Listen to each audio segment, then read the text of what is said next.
The emergence of vibe coding has significantly influenced computer science education, prompting a reevaluation of traditional curricula and teaching methodologies. As the industry increasingly recognizes the importance of soft skills, the demand for educational institutions to integrate these competencies into their programs has also risen. Vibe coding emphasizes not only technical proficiency, but also the development of interpersonal abilities such as teamwork, communication, and emotional intelligence. Courses in software development no longer focus solely on coding languages and algorithms. They also promote collaborative projects, peer reviews, and real-world simulations. This approach enables students to experience firsthand the collaborative nature of the profession and helps prepare them for the demands of the job market.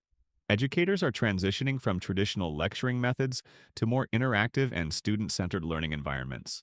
As vibe coding continues to shape the future of the job market, it is evident that computer science education must evolve accordingly, embedding these crucial skills into the educational experiences of upcoming software engineers.